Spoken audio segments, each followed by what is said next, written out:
Colleagues, it's the appointed time. We have a quorum.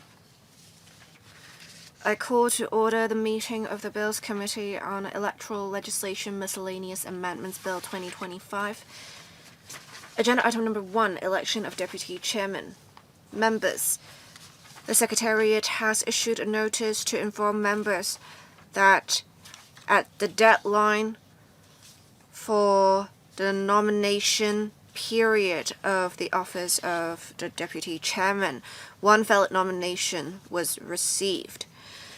The nominee is Mr. Chen Yong. The nomination was made by me and seconded by Dr. Starry Lee.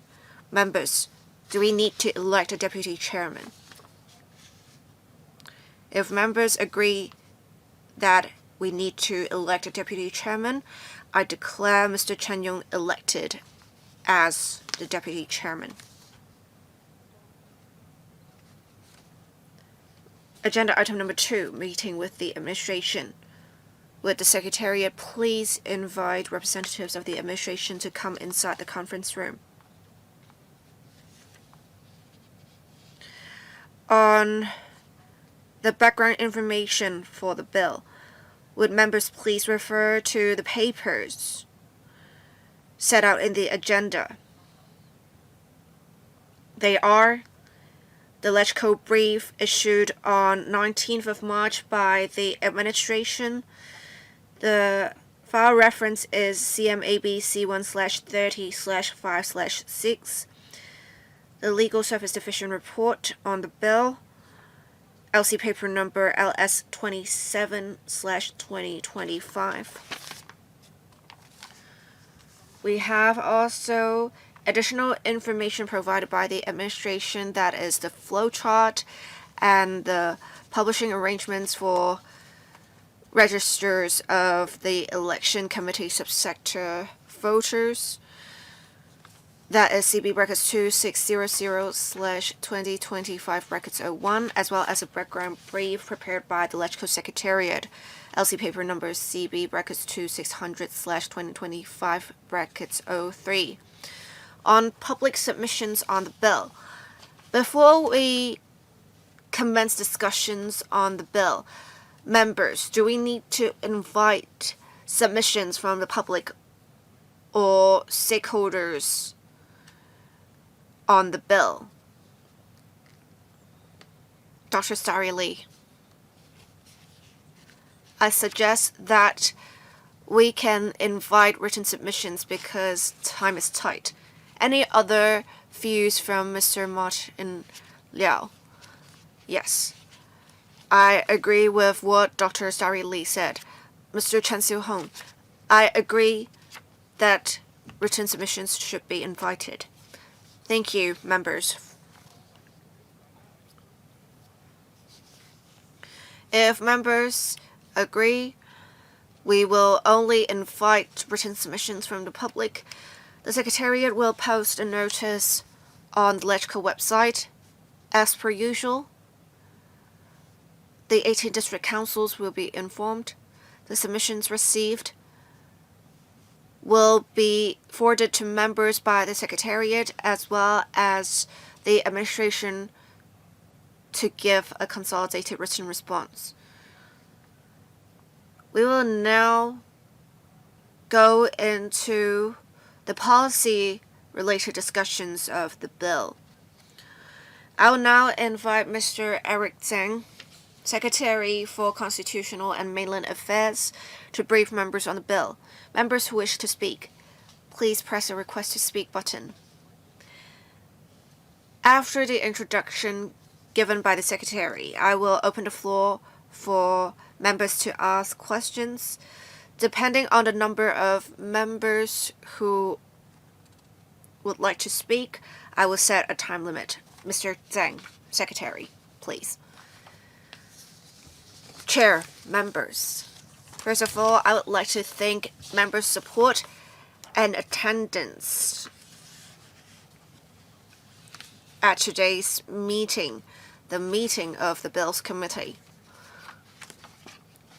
As I said in the first and second reading of this bill, As the current term of LegCo will end on 31st of December 2025, the Chief Executive announced that another electoral general election will be held on 7th of December to select 19 members to serve in the Legislative Council. On top of that, on 7th of September, we would have the ECSS by-elections to fill the vacancies in the Election Committee Constituency, ECC, so that they can make nominations and vote in the LegCo general election to be held in December. The bill will propose amendments to the relevant legislation for the successful conducting of the two elections.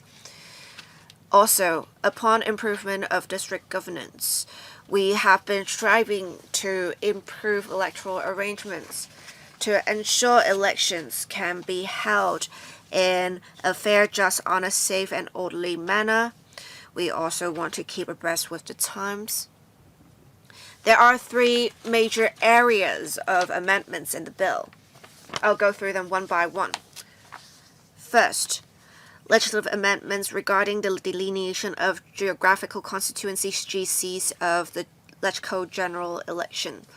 According to the prevailing electoral laws prior to the general election, the Electoral Affairs Commission (EAC) must submit a report to the Chief Executive to elucidate its recommendations on the delineation and names of the GCs. The recommendations must satisfy the statutory criteria, including that each LegCo GC is constituted by two or more contiguous whole district council GCs. Following the improved electoral system in 2021, there are a total of 10 LegCo GCs. At that juncture, the government primarily delineated the boundaries of the LegCo GCs based on population quota, and each LegCo GC was still composed of the respective combination of the district council GCs at a time, 452 in total. After the improvement on district governance and reforms to the district councils in 2023, the district council GCs have been combined into 44 new constituencies. The aim was to allow district councils to perform their consultative functions more effectively and strengthen district governance. Under the circumstances, the delineation of LegCo GCs no longer has any direct connection with the district council GCs. Therefore, we propose to remove the statutory connection between the delineation of LegCo GCs and district council GCs. The second category of amendments would be to enhance electoral arrangements. Members may refer to Annex 1 and Annex 2, that is the flowchart and the publishing arrangements. We are empowering the EAC to use counting machines. In functional constituency elections, there are three constituencies: functional constituencies, FCs, GCs, as well as ECC. Functional constituencies counting would be the most cumbersome. Take the example of the 2021 LC LegCo general election. There are in total 28 FCs, and the individual ballot paper accounts would have to be sent along with the ballot boxes to the central counting station. First, they would have to go through a handover. After opening the boxes, there would be manual sorting based on the FCs of the ballot papers. And then they would have to compare the ballot paper counts to the ballot paper accounts. You can see how complex the process can be, and a lot of the process would be manual. There is therefore a higher chance of error. Despite the strengthen management by the EAC and the Registration and Electoral Office REO. The counting work still took around 12 hours to complete. Upon reviewing the relevant procedures and arrangements, and having accumulated experience in using counting machines, we propose to empower the EAC to make use of counting machines in the counting work for FC elections as well. The legislative provisions on the relevant counting procedures would need to be revised as well. For example, manual sorting of ballot papers by constituency before counting will no longer be necessary. We also propose to consolidate ballot paper accounts for FCs so that a presiding officer, PRO, would no longer be required to prepare ballot paper accounts for each FC. They only need to compile one consolidated account for all FC votes. This will alleviate the PRO's workload and shorten the time for compilation. It will also reduce the time needed for sorting and counting. Without the need to sort the accounts by constituency, it will definitely be more efficient. We will also apply the relevant arrangements to the ECSS by elections in September. We will also improve the arrangements for publication of the ECSS registers. That would be the third category of amendments, and members can refer to Annex 3 in the additional information paper provided by the administration. In general, on 25th of September, the final register for voters of the ECSS would be published, and they will be valid all the way until the next final register is published, and they will be used for any elections. Under the improved electoral system in 2021, the law provides that ECSS by-elections are to be conducted before electoral general elections so as to fill the vacancies of elected members of the election committee. Take this year as an example. The ECSS by-elections are to be held in September. Under existing legislation, the relevant candidates must campaign on the final register published the year before. This may affect the campaigning of candidates, which is why we think it is best to amend the arrangements to allow the use of the most updated registers by advancing the publication of the final register and, if necessary, the professional register. So we propose that we should introduce provisions to empower the electoral registration officer to advance by means of Gazetted notices the deadlines for specific registration procedures related to ECSS registers in the year of electoral general election. That's it from me. We are more than willing to take members' questions. Let me first read out the order in which members are going to speak. Mr. Chen Xiu-hong, Mr. Chen Yong, Professor Priscilla Leung, Mr. Martin Liao, Mr. Yim Kong, and Mr. Su Ka-fei. I'll assign a 5-minute time limit. Questions and answers included. Mr. Chen Xiu-hong. Thank you, Chair.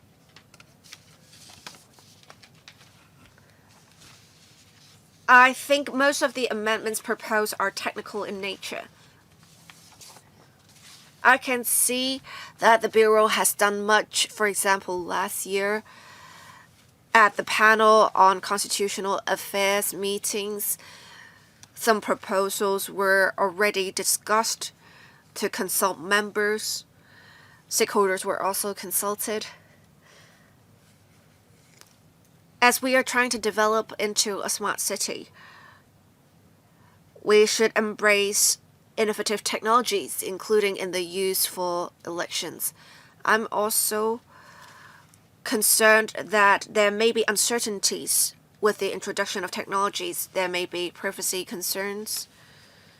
There may be other concerns. I know that the Bureau has been working hard to address some concerns. We do not have much time left. In order to be pragmatic for the next two elections, in order for the smooth running of the elections, it is necessary to propose amendments. I have two questions, however. So we will have 90 out of the 1,500 in the election committee positions that have been vacant for some time. We also have some positions in the Legislative Council that have been left vacant for some time. I know that by elections would take much resource to be held, but I think there is some thing that is lingering on the public's mind. When by-elections should be held? That is the question. How can we strike a balance as to when by-elections are to be held? Next, with the delineation of boundaries, I agree with what was said by the administration, that with the delineation of boundaries, the Electoral GCs and District Council GCs, there is really no delineation, no connection with the delineation of their boundaries. There is no need for such connection. It would offer some flexibility if we remove the connection between the two. But if they are delineated consistently, this will also facilitate candidates and public's understanding of the delineation of boundaries. So I want to ask, there is still no link between the Electoral GCs and District Council GCs. But in future, can we, apart from population quota, can we make the boundaries more consistent? Thank you. Mr. Zhang. Thank you, Chairman. Thank you, Mr. Chen, for your questions. First, talking about the arrangement for by-elections. Regarding the election committee by-election, according to the legislation, before the general election of every term of the LegCo, we have to conduct by-elections so that vacant seats could be filled. So we try to have the required number in the election committee. So we have to fill the vacant seats before the LegCo elections and other elections are held, and before the CE election is held. And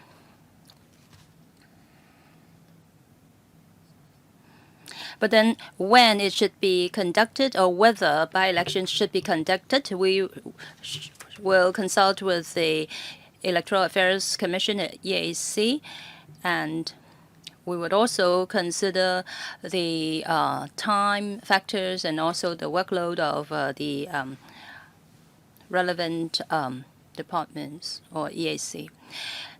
Your other question regarding the delineation of constituencies for electoral elections and district council elections. As I've mentioned just now,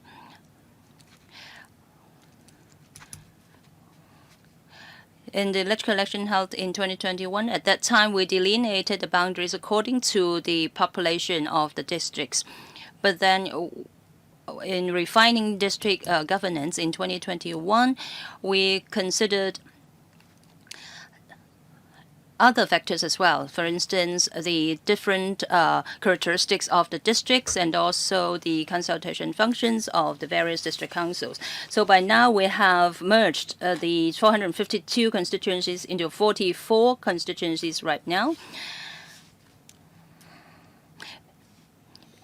If we make the delineation of the GEC consistent with that of the district council, it might cause some confusion because the LC GEC delineation is different from that of the district council. So we have to consider the actual situation, and we don't want to cause confusion among the voters. And that's why we have proposed the present arrangement. Yes, this is a kind of further enhancement of district governance. Chairman, I have a follow-up comment to make. I do understand what Mr. Zhang has said, and it's fair and reasonable, but I like to make it more flexible. If we make it consistent, that is, the delineation consistent for both, for district council and electoral elections, or both GC constituencies, I think it would be more straightforward and simpler for the voters.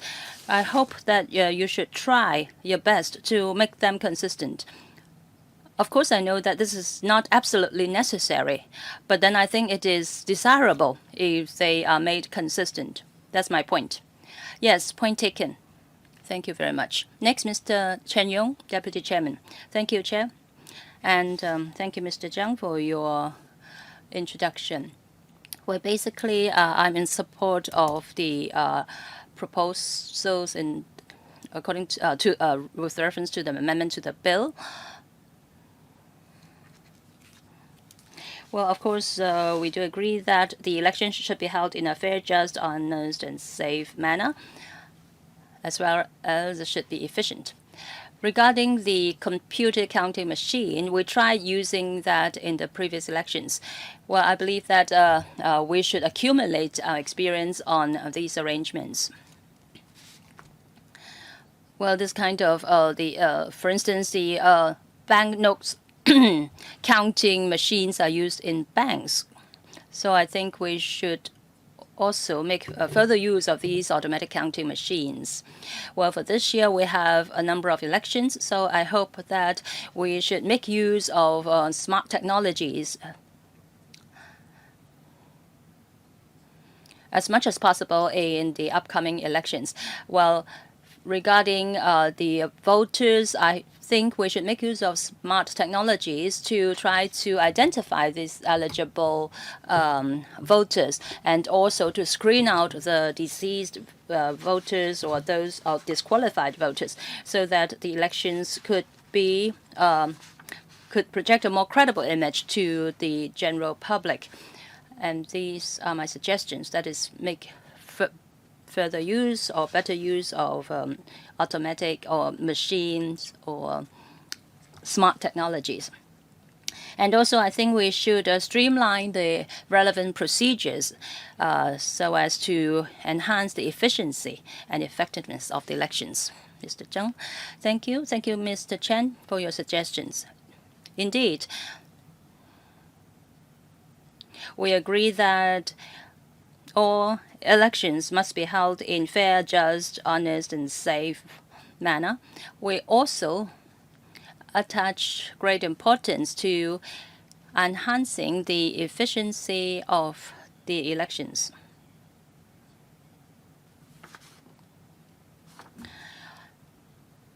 Well, this is actually a good chance for us to enhance the relevant procedures and process.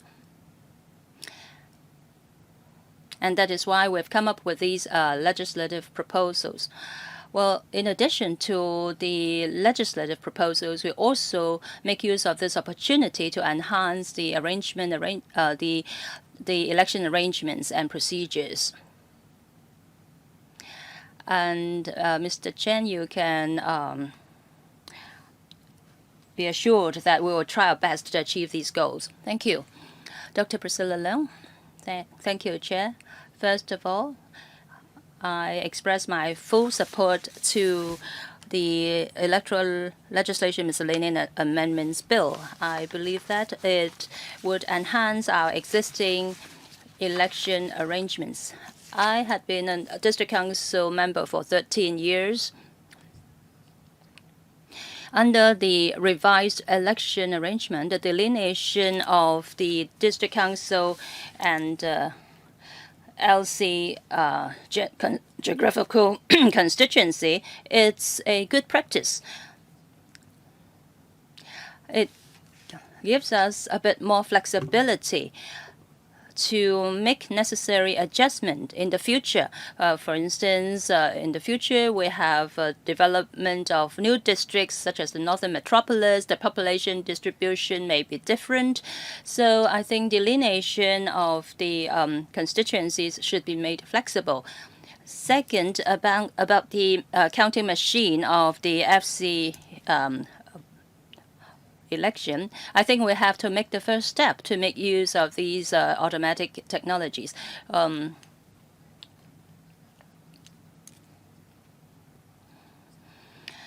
have it left a great impression on me because I had an office in Shek Kip Mei, and last time there had been an incident regarding the counting of votes in our district, and that was really not desirable. There were about 3 to 4 hours delay in counting of the ballot papers. But my question is that if these counting machines, if there is some error or some technical hiccups occurred to these counting machines, do we have any fallback plan? For instance, you have a team of people standing by so that if anything happened to the counting machines, these ballot papers would be counted manually. That's my first question. Second question,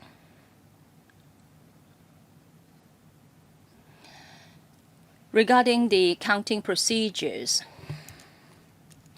In the past, some ballot papers had to be carried to the counting officer's home, and then he had to bring it back to the counting office the next day. That was what happened in the last election.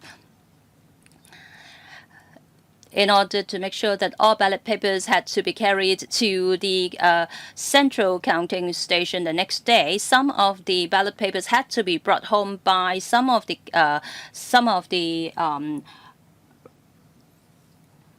PROs, so that these ballot papers could be brought to the central counting stations the next day.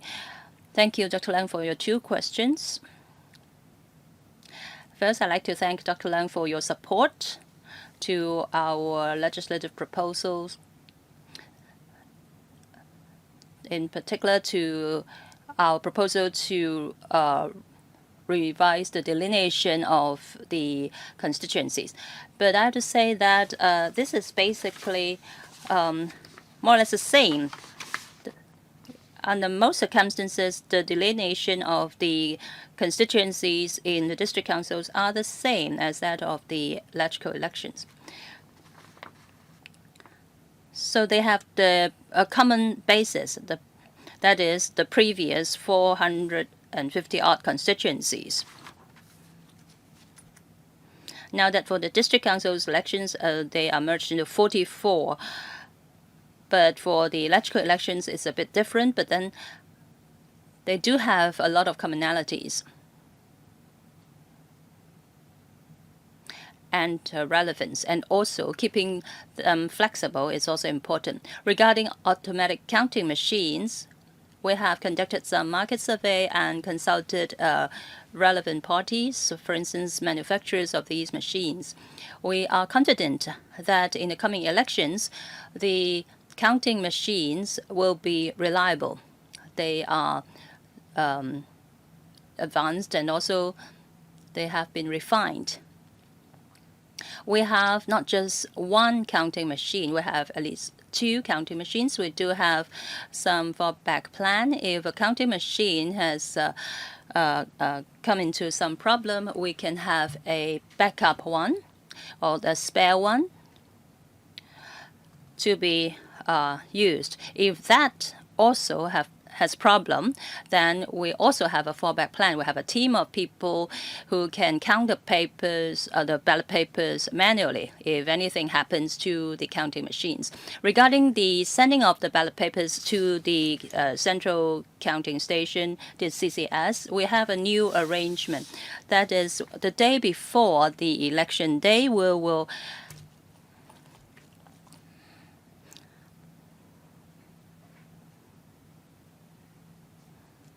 have the ballot papers placed in the police stations of the various districts. They would be kept safe the day before the election in the police stations. And then on the election day, before election starts, all these voting papers will be sent to the various polling stations. We will keep up with our publicity so that voters will know about these arrangements. Next. Mr. Martin Liao. Thank you. Whenever we held elections in mainland China on various levels, they had been making use of electronic counting, and there was never any major incident or error. So I have been calling for digital counting to be adopted in elections in Hong Kong. I therefore support the proposed amendments to make use of counting machines as well as consolidating the ballot paper accounts. But the use of counting machines is not made applicable to all three constituencies. I want to ask if that will increase the complexity of the process. Would that have a burden on the electoral staff? Would that also hurt the fairness of the elections? For FCs, if there is something wrong with the electronic voting process, would you go back to manual counting? If that is the case, that would make the counting process even longer. I want to ask, how will you make sure the machines work properly so that the election is conducted in a safe and orderly manner? Because if you have to revert to manual counting, the process would be even longer. I very much agree with what was said by the member secretary. Thank you. We have 3 different types of elections, and the electoral general election is the most complex of the elections. There are different sorting, voting, and counting procedures. And we have been making use of counting machines in some of the previous elections because a high number of individuals may be involved in those elections. We believe the use of counting machines would greatly hasten the process. With the FCs in the general election this year, we have 28 FCs, so we again think the number of individuals involved will be quite a lot. So we are proposing to use counting machines, and in future for district council elections or for the ECSS ordinary elections, in future we will try to use counting machines as well. As the member said, in many different elections in the mainland, they have never had any major incidents. So I think it is quite safe to say that there is most likely not going to be any incidents, but we are going to be prudent. We have been working with different parties, the service providers, the suppliers. Actually, the supplier is a very experienced supplier in the manufacturing of the counting machines. We have also engaged a third party to check the counting machines to be working properly. We'll make sure to conduct many tests before we decided on using the counting machines. So the EAC will have reference to the progress of development before we will make use of the counting machines. If the counting machines are not up to standards, we can always go back to the traditional approach.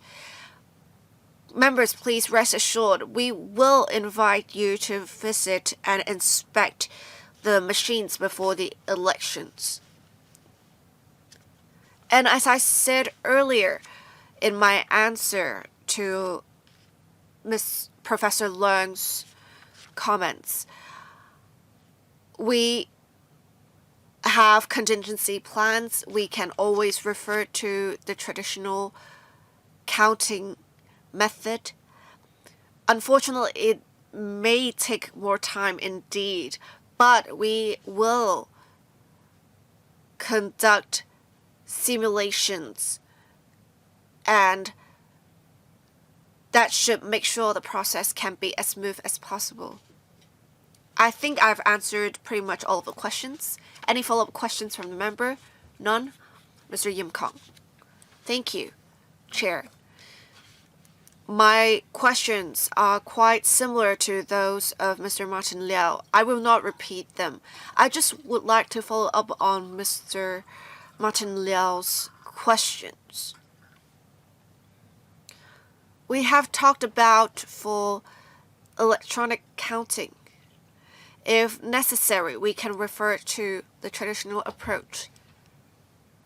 So is it the case that this year we will still need as many officers as before to be on standby? We had observed the last election that the counting procedures for the FCs can be quite busy, whereas for other constituencies, it's actually much freer, the personnel. They did not have to do much. So my question is on manpower. Is it the case that we will still need as many officers as the last terms or the current terms election in 2021, that we would need them on standby? Can we save some manpower this year? Thank you. Secretary, thank you. If we can have the counting machines running successfully, we can definitely save significantly on manpower.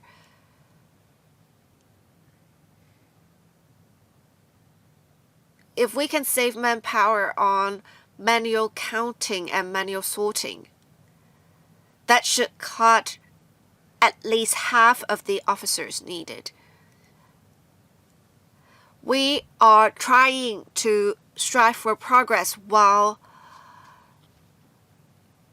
making sure at least we can achieve the status quo. We are trying to be pragmatic. Since we are using counting machines for the very first time in FC elections, we have multiple contingency plans. We will first have the counting machine that is available. We also have backup counting machines. It is only when the backup counting machines fail that we would refer to manual sorting and counting. But let me say this, even if we refer to manual sorting and counting, it may not work as it did before. We may still be able to save some manpower. But of course, we may not be able to cut all of the officers that we think can save because they need to be on standby. If we can get the counting machines being used run smoothly this time, we may able to cut as many officers as we want in the future elections. So we will cut some manpower. It may not be to the extent that we want it to be just yet. That's all I want to say. Will you be able to save some election costs? Of course. Manpower costs account for a significant portion of the cost needed for elections. So, with many officers needed, we need to provide training. We need them to have mock counting procedures. If we can cut on manpower, we can definitely cut the expenditure a bit. So, apart from enhancing efficiency, it will also help in cutting the relevant expenditure. Thank you, Mr. Shu Kafai. Thank you. I support the proposed amendments to the electoral legislation. As other members said, if we can make use of technologies to do electronic counting, I believe that would help. And we have seen with the use of counting machines before, the elections have gone quite smoothly. It may sound quite complex if it is done manually. With computers, it seems that the process has been able to run smoothly and there wasn't any major incident. I think taking the first step would be nice, and for FCs in particular, if we make use of the traditional approach, we would need to have officers count until the next day at 3 a.m. We were hoping with the use of counting machines, the process can be quicker. With electronic voting, we have seen the process being quite smooth, but we are also concerned if candidates, upon completion of counting, want to have votes counted again when there is just a small gap between the votes for the different candidates. Will you adopt electronic counting still, or would you go back to manual counting? Thank you. Secretary, thank you, Mr. Shill, for your very practical questions. In accordance with existing arrangements, once the results are published, if candidates are questioning the election results, votes may be recounted, and the returning officers will consider the relevant requests and they will consult the DOJ for advice to see if there should be a recounting. If there indeed has to be a recounting of the votes, for the ECC, we have already been using counting machines, right? And when a request arises, we will recount the votes with the counting machine. There's nothing in law to say which method we should adopt for the recounting of votes. Depending on the circumstances, the returning officers can make the call. Unless there is a proper reason, say the machine is not working well, that there is an error, otherwise we will make use of counting machines to recount the votes. But of course, we have DOJ officers providing us with advice. We are making use of counting machines because we trust the counting machines, right? And there have been tests that have been conducted. And I think with such scientific approach, we should trust the counting machines unless there is a valid reason that would show that the counting machines are not working properly. Then we would refer to traditional counting. If we need to go back to manual counting, of course it would be much less efficient. We need to go through manual sorting, manual counting again. With this reverting to the traditional approach, the time taken would be much longer. I believe the returning officers would make the right call. Secretary, is it according to the legislation that the returning officer would make the final decision? That is correct. Okay, next, Mr. Sheng Hailong. Thank you, Chair. First, I'd like to express my support to the proposed amendment.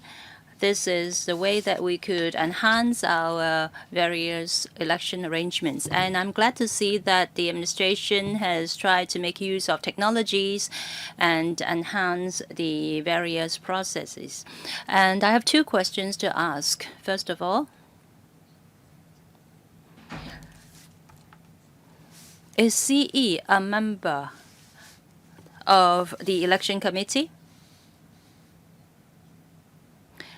Among the EC members, some have been appointed individually, some have been appointed according to their title, for instance, the organization or the bodies that they represent.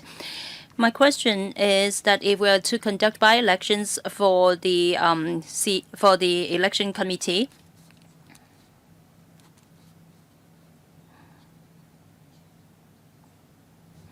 if, for instance, a member is a representative of his organization, and if he has already stepped down, would it be his responsibility to inform the ESC that a new member has been appointed to represent that organization?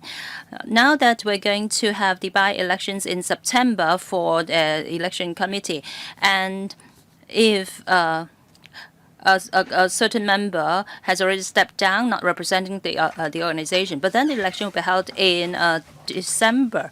So should he inform the EAC in September? Second question about the by-elections. For instance, a chairman or president of a certain organization has been replaced. Would the EAC contact these organizations and ask for an update, or should the organization contact the EAC proactively so as to let the EAC know that their chairman has been replaced?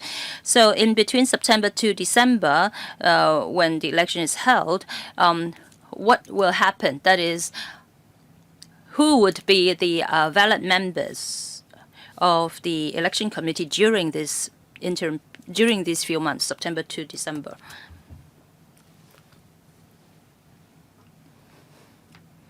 Secretary? Regarding the arrangements for elections of the election committee, I'd like to defer this question to my colleague in the EAC. Who would like to take this question?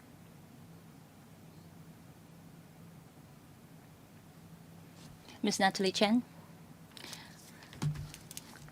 Yes, in the by-election to be held in September, we will fill the vacancies in the EC, in the election committee. There are some members that have to be returned through elections, and some will be nominated by relevant organizations. There are also ex-officio members in the EC, so 3 types of membership. We will update the list the membership list, and in around June we will have a provisional EC members lists, and after the election we will then revise the membership lists.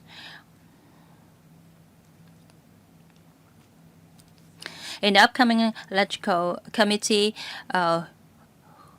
who would be eligible to come up with a nomination of the EC member, or who would be an eligible EC member, we will revise the membership list. Chair, I think that they have not answered my question. My question is that for some chairman of certain organization, if they have stepped down, would it be the responsibility of the relevant organization to inform the EAC, or the EAC would contact this organization and ask for an updated membership list instead?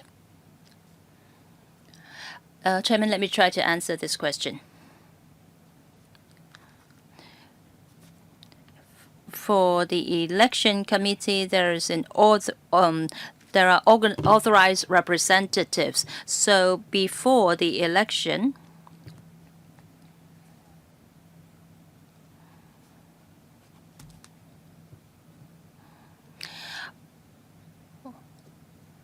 as long as they have updated the names of their authorized representative with the EAC, that would be fine. And regarding who should be eligible to be an authorized representatives, I think there are different arrangements for different subsectors. For instance, for some Chamber of Commerce, they state explicitly that only those members who have the voting right would be the authorized person to represent their chamber. So they would have to update their membership list with us before the election. And that is exactly the reason why in one of our proposals, we suggested to amend the arrangements for the voters register. That is, we hope to have the most updated list of the voters.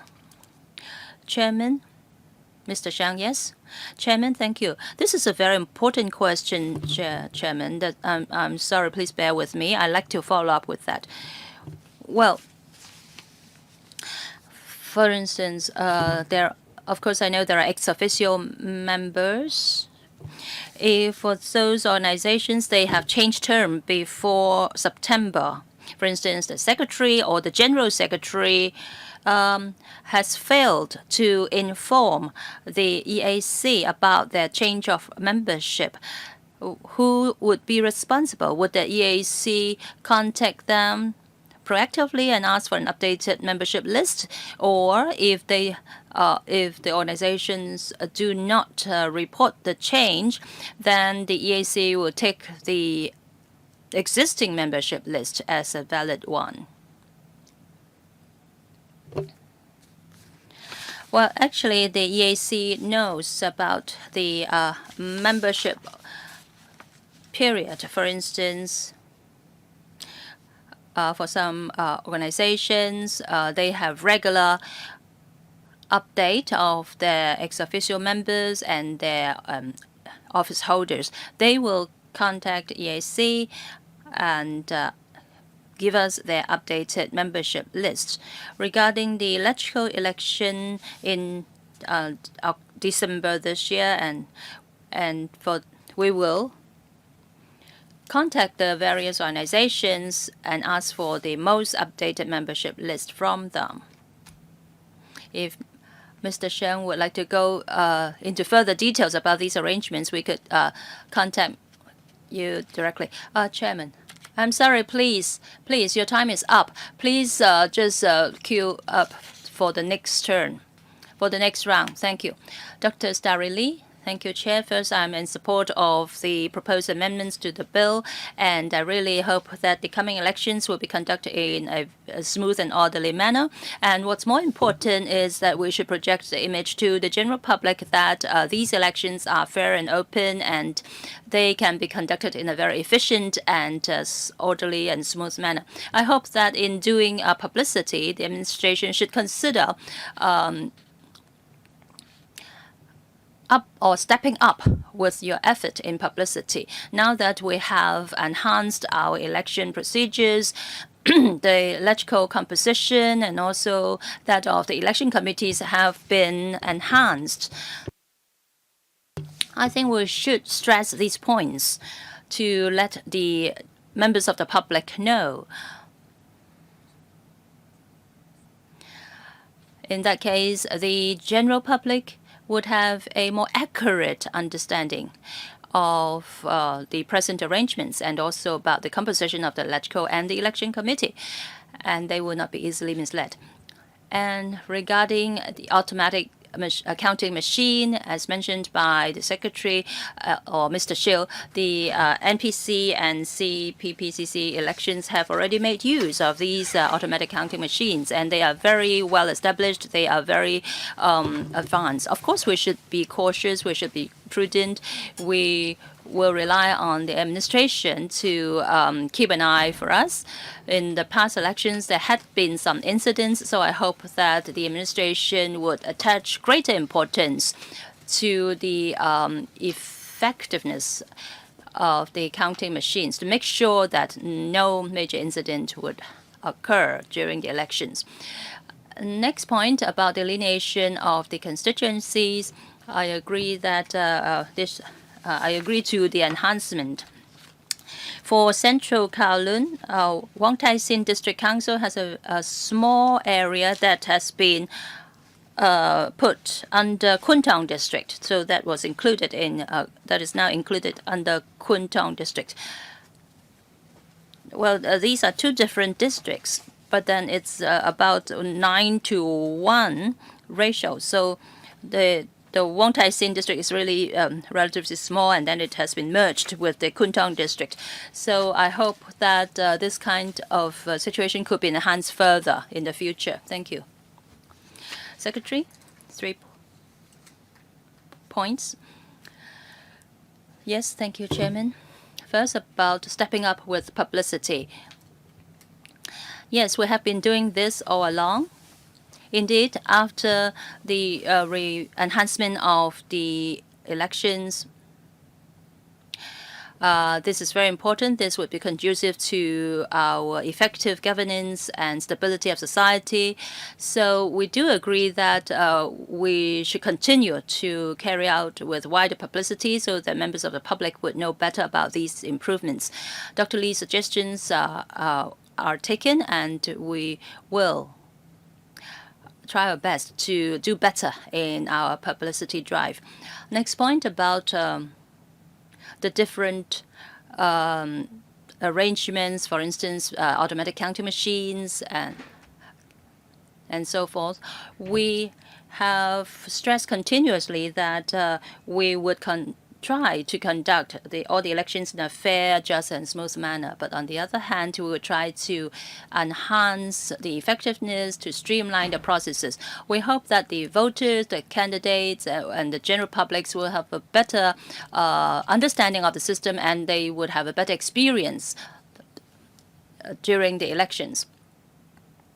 That said, we understand that these automatic arrangements, or for instance, counting machines, will give us efficiency. But on the other hand, we have to be very careful about its effectiveness, privacy, protection, and so forth.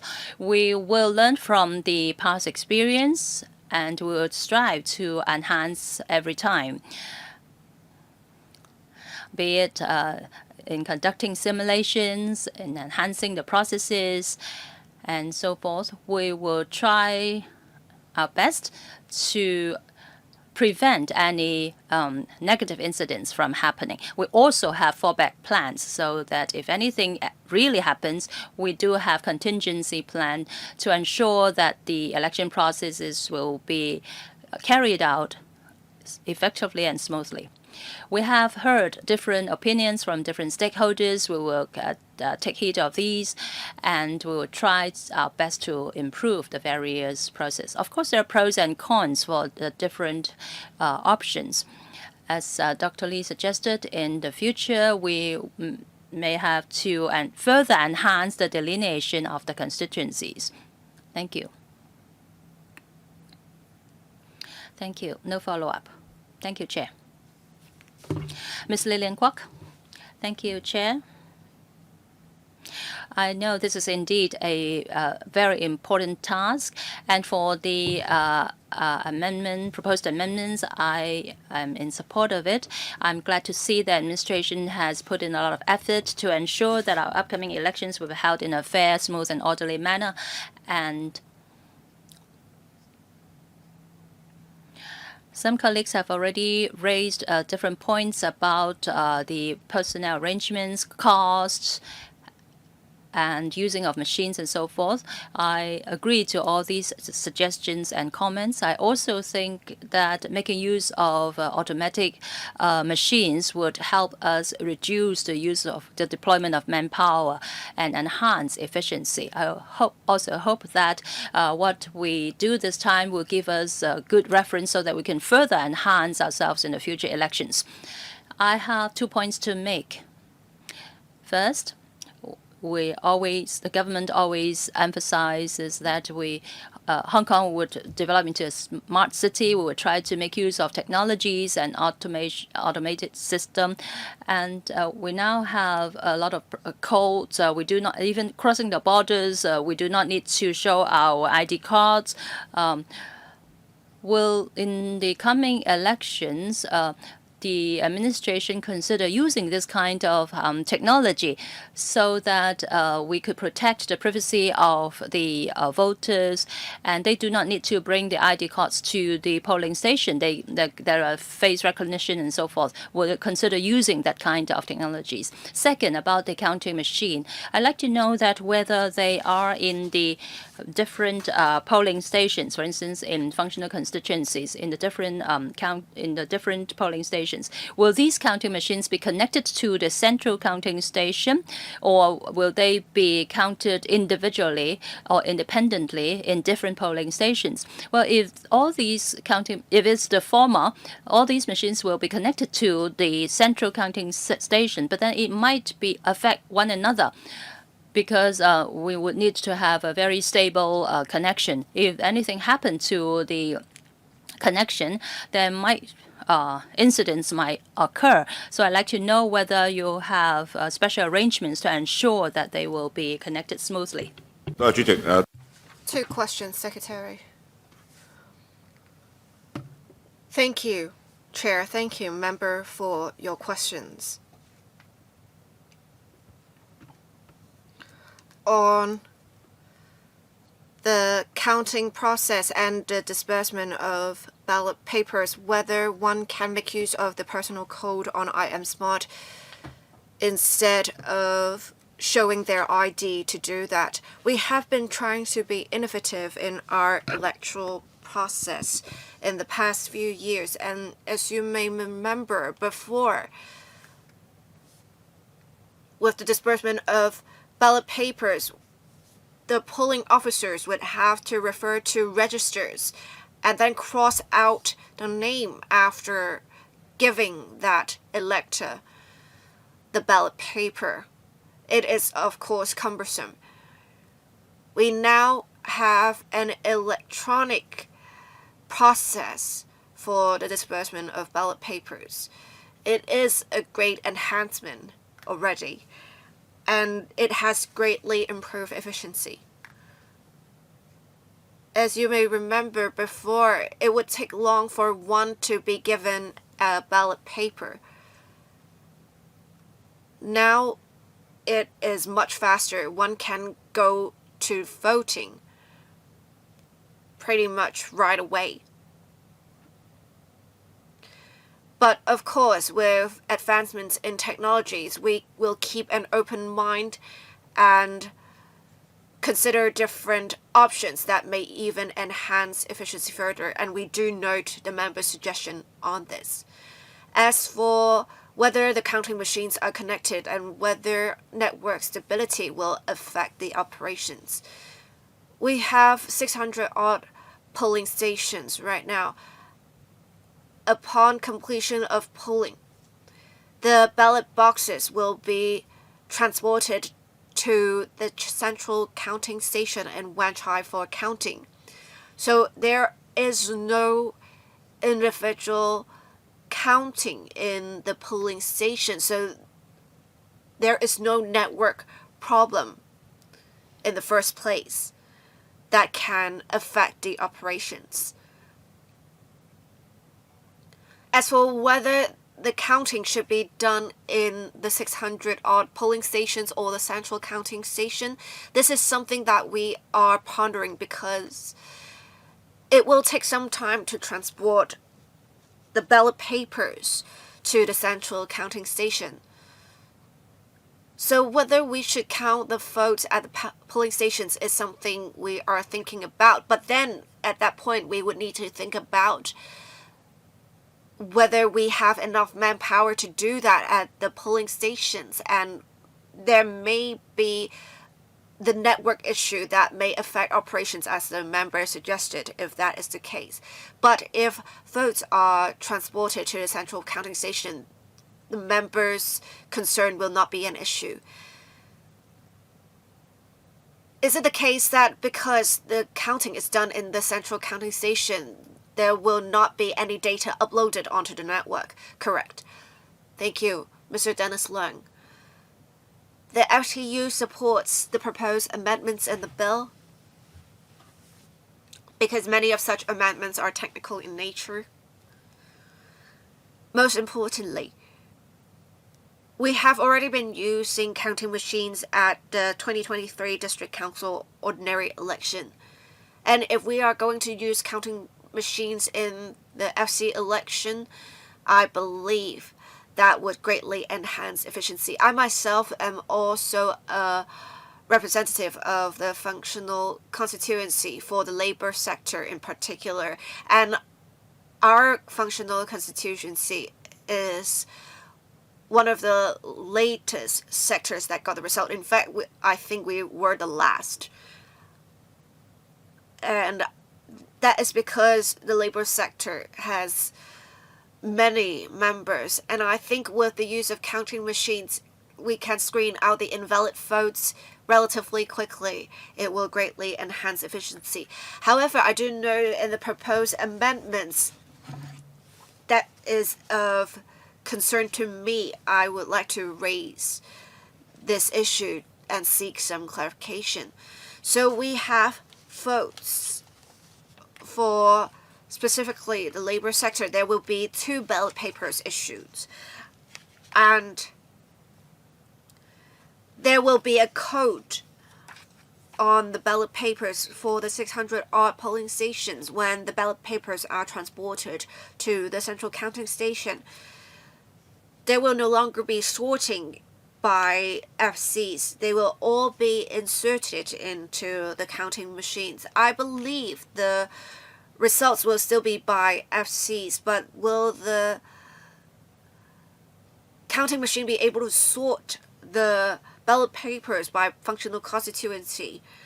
I'm asking this question because should there be the results that are published, if there is only a small gap between the candidates' vote counts, if the ballots are all mixed together, it may be hard for you to recount the ballot papers.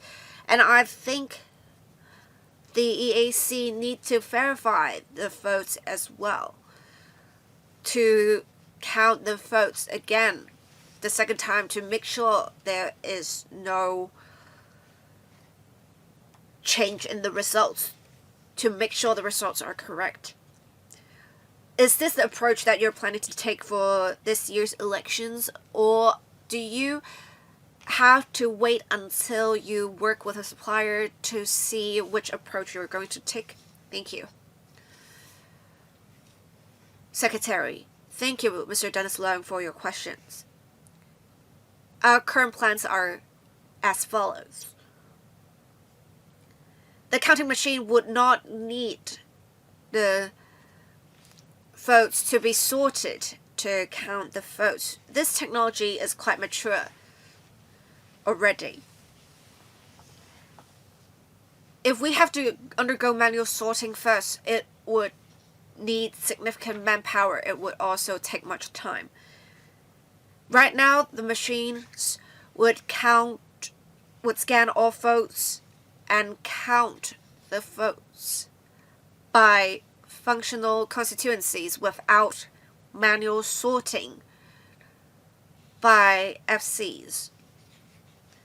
They will just read all the ballot papers and then show us the results. If we have to sort the ballot papers by the 28 FCs, this has to be done manually at the moment. But as I said earlier, significant manpower would be needed. So our current plans are that there will not be any manual sorting. However, the ballot papers will still be there. If we need to count them again, it can be done. As for if there is a request for recounting at the station, if there is sound proof that the machine is not working properly, we can still make use of the backup counting machine. If there is a consensus that the machines are not working properly, then we can refer to the manual approach, but it would have to depend on the circumstances. That's the direction that we're going to take. Chair, I have a follow-up. If we are to recount the votes, is it just that the administration would put the votes in the counting machine again to check the results? Right, I believe that is the approach that we're going to take. Thank you. Dr. Lo Wai Kwok. For the proposed amendments, the three areas of improvement, I definitely support the proposed amendments. One is to remove the statutory connection between the delineation of electrical GCs and district council GCs. I think the administration notes the members' concern.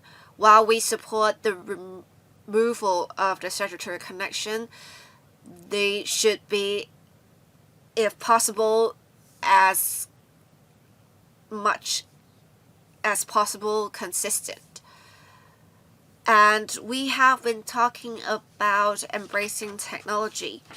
I myself am a candidate for a functional constituency for multiple times, and the counting process, in my experience, was very long.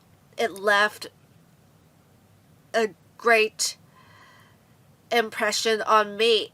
It may even take so much time that the process will only be completed the next day at noon. It is, of course, not ideal. I also support the use of counting machines for the FCs, and for the ECC we already have 1,500 members. If we have some of the candidates change, there will be, of course, the changes that have to be announced. Why can't we announce them a little earlier?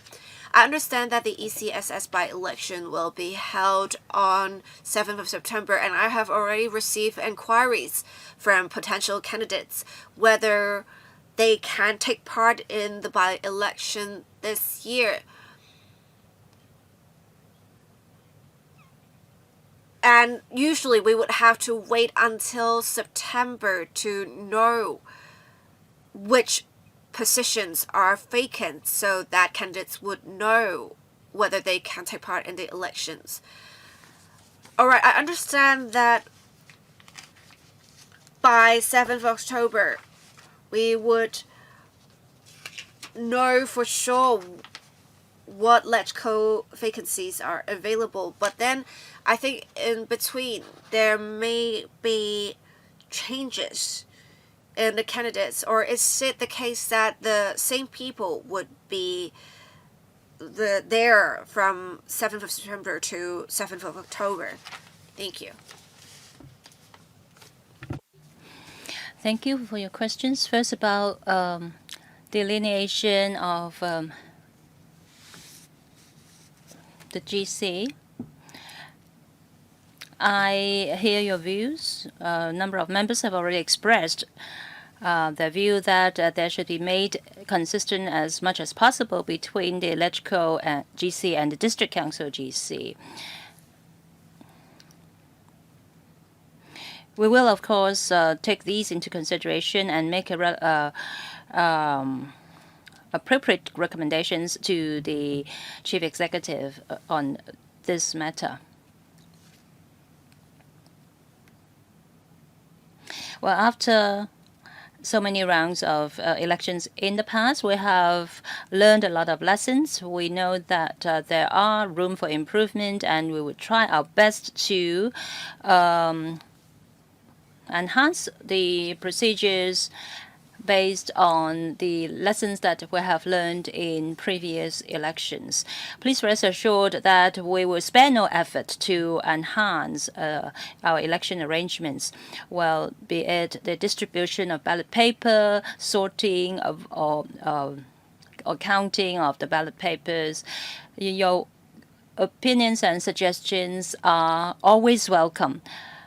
We are pragmatic. We are committed to improving all our elections, and we of course hope that elections will be conducted in a smooth and orderly manner, and the suitable candidates will be returned. Regarding publicity, yes, indeed, we agree that we should step up with our publicity effort. As Mr. Shanghai Long has just suggested, we should be more proactive in contacting various organizations and remind them that should there be any membership revision or update, please send us the most updated membership list so that we can ensure that the voters are eligible members. We do have the responsibility to step up with our publicity and also enhance our connections and collaboration with the relevant organizations so that they know the importance in informing us and giving us the most updated membership list of their organizations. As regards your last point, I think I could defer this to Mr. Kwok, my colleague. Thank you, Chair. First, on by-elections to be conducted in 7th of September. Of course, we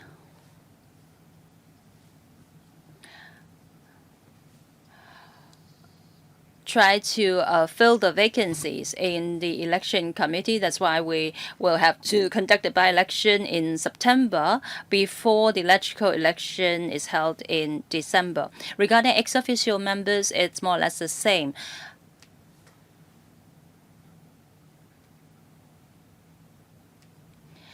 We do have some vetting process. We have to go through some vetting. So it's not the case that if we receive a new list of ex-officio member, they will automatically become eligible. We will have to go through some verification process. But of course, it is important that the relevant organizations inform us of their new membership list so that we can receive the list and do verification and make sure that the most updated lists are at hand before we conduct the by-election in September 7th.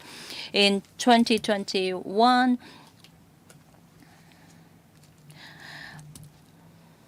Well, actually, there had been some vacant positions in the 1,500 strong election committee. Well, is it correct to say that the membership list of the election committee will not be freezed after the by-election in September 7th. That is, it will continue to be updated before the Electoral committee is conducted in December 7th. Is that the case? Yes, correct. This is the case for ex-officio members. Thank you. We have a total of 11 members who have asked in the first round. The last one is myself. I have 2 points to make. First of all, for the delineation of GC in Electoral, it might be slightly different from that of the district council. I hope that the administration will step up with their publicity, especially to let the affected constituencies know about these differences, so as to avoid voters having a wrong impression or going to the wrong polling stations. So I hope the government would make sure that the publicity is all-rounded. And second, about voting process, the secretary mentioned that there are 2 counting machines in place. I have to remind you that no matter how many voting machines you have to make sure that the supply of electricity is stable in your polling stations, especially in the central counting station. I think we still have we still remember very clearly about the incident in Heathrow Airport in the UK. There was an electricity failure, and then the entire airport has to be closed down for 2 days. So I hope that you will make sure that there will be stable electricity supply in the polling stations, especially in the central counting station, so that all the automatic counting machines could work effectively.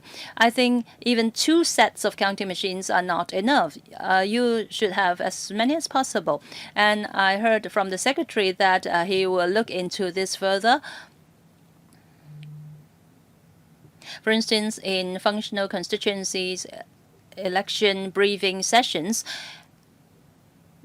if possible, I hope that you could display these counting machines to the candidates and to the relevant personnel, so that they could have seen the counting machines by themselves before the election, and they would already have had the impression about what is going to happen in the counting of the ballot papers. Secretary, you don't have to respond. This is just my point of comment. It's not a question. Chairman, I'd like to briefly perhaps respond to your comments. Regarding the counting machines, well, we talk about 1 set or 2 sets. Actually, it's not just 1 set of or 1 counting machine. Even for the first line of counting machines, there are actually a number of counting machines there. So it's not just about 1 or 2, the second one as a backup. It's not like that. Next, I'd like to follow up on Mr. Shanghai Lung's question. I'd like to take some time to briefly respond to Mr. Shang's point. You asked about whether the CE is member of the election committee. My answer is no. The chief executive is not a member of the election committee. Mr. Lam Sang-keung, first round. For the second round, we have Mr. Shanghai Lung, Professor Priscilla Lam, Mr. Cheng Siu-hong, and Ms. Lillian Kwok, second round. Well, after Mr. Lam has put his questions and after the secretary has answered, then the remaining 4 members will have their second round of questioning. Since this is the second round, each will have only 3 minutes, question and answer included. Mr. Lam Sang-keung, please. Thank you, Chair. I have a very simple question. In the coming 2 elections, would there be any changes in the location of the polling stations? If there are, I hope that you would make sure that the voters know about these changes. You have to make sure that the voters know where the polling stations in their districts are located. because some may remember where they went in 4 years ago to cast their vote. If they go to the wrong place, they perhaps will just go home and give up on voting. So this is just a reminder. If there are any changes in the polling system, please make sure that all the voters know about that. Thank you, Mr. Lam, for your suggestion.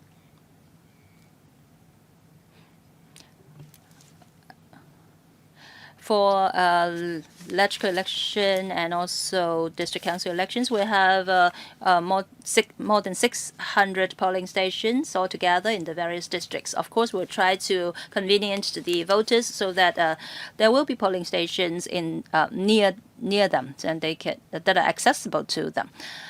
In the coming elections, it will be the same. There will be 600 odd polling stations spreading among the various districts. We will try to enhance the arrangements based on that. The overall polling station network would be the same, but of course there might be some slight changes to a certain polling stations. Mr. Lam's suggestion is taken. We will step up with publicity to ensure that the voters know where exactly the polling stations in their respective districts are located. Any follow-up, Mr. Lam? No, thank you, Chair. All right, second round. Mr. Chiang Hai-lung first. 3 minutes. Thank you, Chair. The Secretary has just answered my previous question that the CE is not a member of the election committee in the coming election. Then I have a follow-up question to ask. In our proposed amendment to the bill, it involves the election of the CE. For instance, in Part 2, and there are also the election of the NPC 36 Hong Kong NPC members. So my question is, does the CE have any right to vote in any of the elections? For instance, in voting for the NPC Hong Kong members, the CE will have the right to vote. Is that true or not?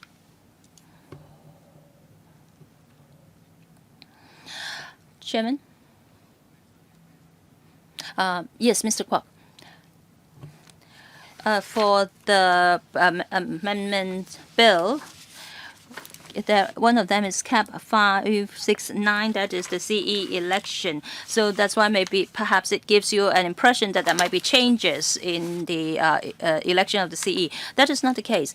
Well, it's just that about the voters register, the publication of the voters registers, there will be some changes, and that is the reason why we have made the proposed amendment to CAP 569. So it actually will not affect the CE's right to vote or his existing right to vote in the various elections. Chairman, actually my question is whether the serving CE will have the right or will not have the right to vote in the coming elections. Is he a member of the election committee? Well, the CE on the election day very often will will cast his vote on the election day. So he votes as a member of his geographical constituency. Next, Professor Priscilla Leung. Thank you, Chair. I have participated in the bill's amendment. In the panel on the amendment to the CE election bills and the electoral election bills. So I had the impression that, yes, the CE is a voter and he has the right to vote. And I also remember that at those meetings, all the secretaries and officials are not a member of the election committee to the LC election.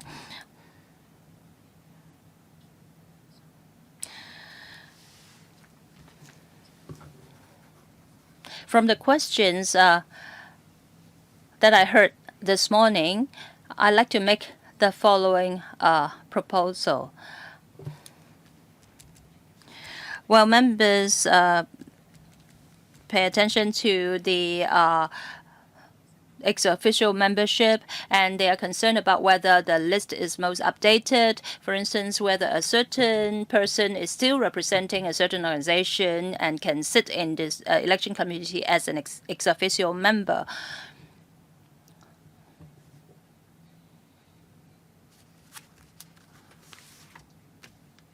Well, of course, the terms, duration are different for different subsectors.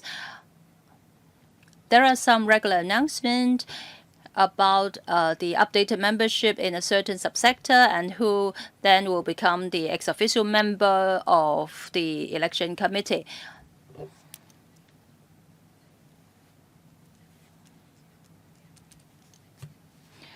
Well, I heard that some colleagues have difficulty of locating or finding the addresses or contact method of the latest ex-official members. So I understand that there might be some complexities and some difficulties caused. So I think the relevant organizations should be more proactive. That is, they should inform the administration about their latest personnel change in the governing body, so that the EAC would have the latest membership list of these organizations at hand, and then would know who would be the ex-official members to the election committee representing that organization. I think the organizations should be more proactive, instead of relying on the EAC to contact the different organizations and ask for the most updated membership list. That's my view. Thank you. Logic. Thank you, Chair.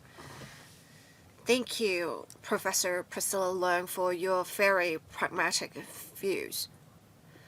The election committee consists of different types of members, ex-official members, as well as members who are elected by constituencies. I think both sides would have the responsibility to make sure the information is updated. For example, the relevant organizations should tell the EAC about their updated membership. But I think the government also has the responsibility to enhance publicity or communicate with the different constituencies within the election committee that they should provide updated membership if there is any change in their membership. I think both sides can do more to resolve this issue. I'll ask the REO representative to see if they can talk about how we can have some improvement in the arrangements.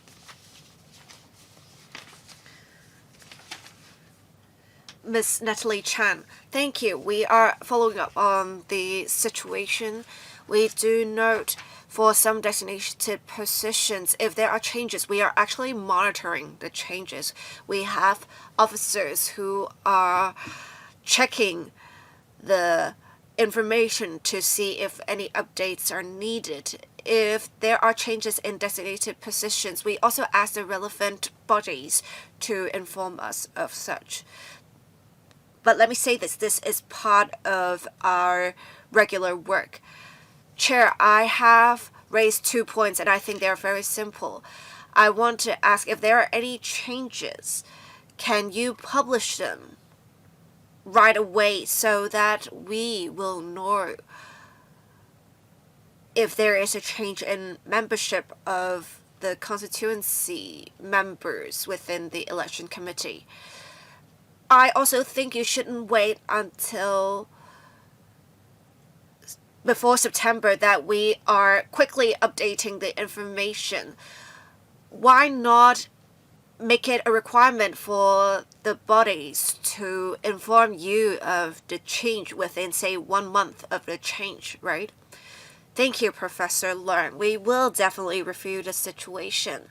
We do have some relevant notes in the register. but maybe we can review the frequency of updating and publishing the relevant information. Thank you. Mr. Chan Seo-hung. Thank you. We are striving for progress while trying to at least maintain the status quo. I think everyone agrees that this is the approach that we should take. One of the proposed amendments is that for the counting of FCs at the central counting station, the counting would be done by counting machines. So for the ECSS by election, if we can use a counting machine, that would be ideal. And I think there is really no objection to that. I have some questions, however, for the use of counting machines for FCs. When will you start? I think there are many preparations to be done. Will they start after the passage of the bill, or are you already making preparations now for the different plans to be undertaken at the election in September? I also note that in Form 3, brackets A to D, you have tried to afford some flexibility, so one can either fill in the oval shape or one can do a stamp. Since you're using a counting machine at the central counting station, right now we have some 40-odd constituencies in the election committee, and they were already be able to make it consistent that you only have one approach. Can't we do that for 28 functional constituencies? Thank you. Secretary, thank you. With the use of counting machines, we have not reached a final decision, but we have conducted many surveys and consultations. We believe with our experience accumulated in the past, we should be able to successfully use the counting machines. Upon passage of the bill, we will start our preparations. For example, to engage a contractor and develop the relevant program. We will need to conduct tests after that. However, to ensure stability and security of the operations of the machines, and then we will actually use the machines. So unfortunately, that would mean the start, so to speak, of the preparations would be later. But we'll make sure to report to the council and the public on our latest progress to inform the public and the council members of the latest progress. As for the different approaches that we're going to take to fill in the oval shape or to use a stamp, we will reserve the decision for later until we have talked to the relevant supplier and contractor. So unfortunately, I can't disclose more details at the moment because it would be dependent on the development of the relevant program and the use of the machines. I hope members can be patient, and we'll definitely arrange for a visit by members to inspect the machines. Thank you. Chair, I have a follow-up. I understand that the administration has to be prudent because with any change, you want to make sure you can ensure stability and there should be flexibility. And I will leave it to the EAC to make a decision in the end. But I heard the secretary say they would engage a supplier or a service provider to develop the relevant system. I take it to mean that would also include the software or the program. The ECC has already been using the counting machines, right? Why not just use that system? Do we need two sets of systems? I think it is unreasonable if we are to use two systems. Can the Secretary explain why we would need two systems? Secretary, we are already making use of a set of equipment for the counting of the EC election committee. So we have already a supplier engaged for that. As for whether we need to update the software or the technologies used, I think we need to keep an open mind because there are advancements in technology. We also keep an open mind to switch to a different machine. But right now we have nothing concrete just yet. Alright, we have two members who would like to speak for the second round. The meeting was supposed to end at 10:30. So let me extend the meeting by 15 minutes now so that the two members can speak for the second round. I'll also draw the line here. So that the question and answer session will end after the two members have spoken. Thank you, Ms. Lillian Kwok.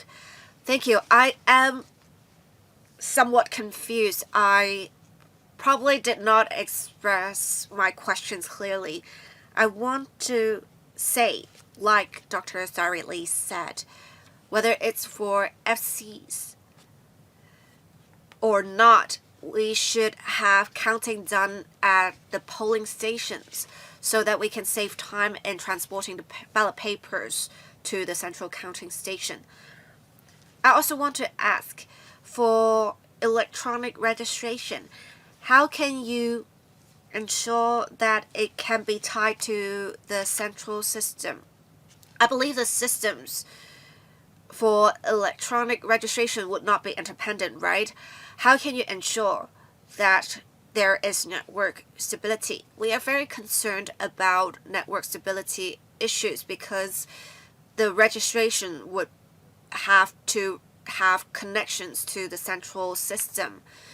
Next, on civic responsibility, we have many youngsters who have limited awareness of voting being a civic responsibility. I have expressed this on previous occasions. I think we can start with universities and have university students register as electors. Thank you. Secretary, thank you for asking follow-up questions or further questions. We do agree that the eventual goal would be have counting done at polling stations. And that would no longer require transportation of ballot papers to the central counting station. It is because if the ballot papers at the 600-odd polling stations have to be transported to the central counting station, there is inevitably going to be delay. The process is also quite complex, but there are also other technical considerations. Like I said, we want to try to pursue progress while maintaining stability, and we are making improvements in the counting process, but right now we may have to maintain the status quo for the transportation of ballot papers. That would at least ensure stability while we improve efficiency in some areas. If possible, if the technologies are at a mature stage, we do want to do counting at polling stations. I'm not sure what the member meant by electronic registration. Do you mean with the issuance of ballot papers at the polling stations to the electors or voters? So that with the verification of identities, connection will be required to the central system. Yes, this is definitely of importance to us. We want to ensure stability. And say for polling stations that are schools or say post offices, they may be temporarily converted to polling stations.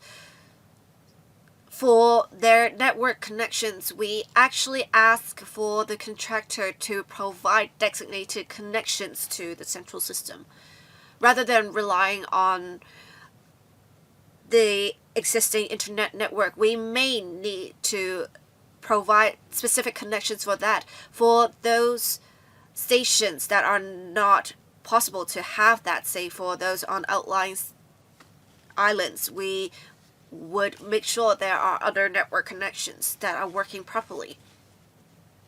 We ask the member to rest assured that we are attaching great importance to ensuring stable network connections. As for civic responsibility, whether we are going to step up publicity, we will definitely do that. We urge members to work with us to better Hong Kong even further for different constituencies as well. Last to speak, Mr. Martin Liao. Thank you, Chair. In 2021, the election committee subsector election, there were certain incidents, for instance, about the counting of the ballot paper and also the related personnel that are not familiar with the counting process, and there were some incidents happening, and there were a lot of criticism against that election. There were a lot of comments made then, for instance, the way to enhance the counting process and the way to enhance the various procedures. My question is about for the upcoming elections, how is the administration going to avoid these undesirable incidents from happening again? Secretary. Thank you, Mr. Liu. Indeed, in 2021, when we conducted elections, then there had been some problems, including the long waiting time for the electors and also for the voters, and also the lengthy process of the counting of the ballot papers. We've learned from those incidences together with the EAC and the REO. We have tried to identify the pain points and also the problem areas and made a lot of effort to come up with improvement and enhancement of the various process and procedures. For instance, for distribution of ballot papers, for the voting procedures, and also counting of the ballot papers, all these processes have been enhanced. Now, for this round, we focused on enhancing the voting procedures. We hope that with a smooth distribution of ballot papers and with an effective way for a voter to cast their vote, we then now focus on a more effective and efficient way of counting of the ballot papers. We've learned lessons from the past elections, and we hope that the previous errors will not occur again in the upcoming elections. Once again, I'd like to thank members for giving us your very valuable comments and advice. We would try to be innovative as much as possible, and we would try our best to enhance all the various election process. And your suggestions are welcome. Any follow-up? No. Thank you.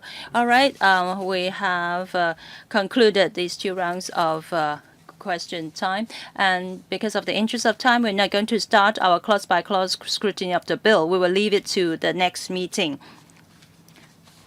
There are a few points to make. First of all, the legal advisor has given us or sent a letter to the administration regarding the bill.